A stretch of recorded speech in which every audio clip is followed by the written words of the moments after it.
छत्रपती शिवाजी महाराजांना 8 पत्नी होत्या.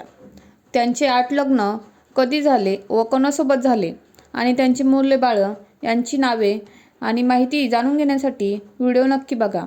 काही चुकी झाल्यास क्षमा असावी आणि तुमच्याकडे काही माहिती असल्यास कमेंटमध्ये नक्की कळवा. छत्रपती शिवाजी महाराजांचे पहिले लग्न बालपणीच्या 1640 रोजी पुण्यातील लहान महालात मोठ्या थाटात झाले.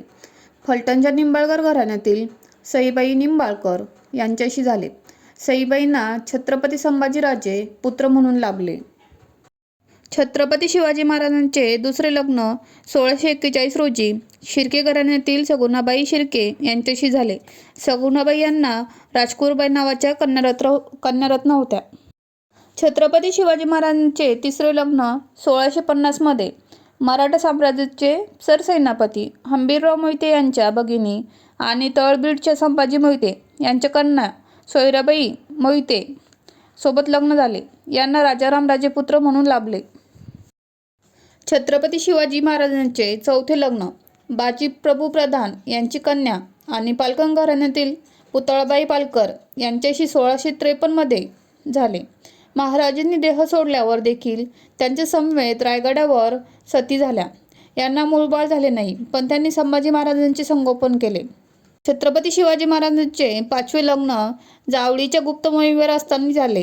1656 मध्ये विचारा घराण्यातील लक्ष्मीबाई विचारे यांच्याशी झाले. छत्रपती शिवाजी महाराजांचे सहावे लग्न गायकवाड घराण्यातील सकवारबाई गायकवाड यांच्याशी 1697 मध्ये झाले. सकवारबाई गायकवाड या नांदोजीराव गायकवाड यांच्या कन्या आणि शिवरायांचे अंगरक्षक कृष्णाजी गायकवाड यांच्या भगिनी होत्या. यांना कमलबाई म्हणून कन्यारत्नाची प्राप्ती झाली.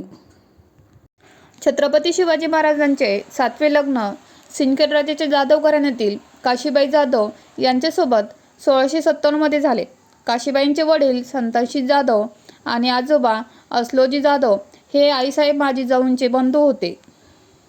छत्रपती शिवाजी महाराजांच्या आठव्या पत्नी चिखली येथील इंगळे घराण्यातील सरदार शिवाजीराव इंगळे यांची कन्या गुणवंताबाई इंगळे होत्या. अशीच ऐतिहासिक माहिती जाणून घेण्यासाठी चॅनलला सबस्क्राईब करा आणि काही माहिती असल्यास कमेंट करून नक्की कळवा. थँक्यू. धन्यवाद.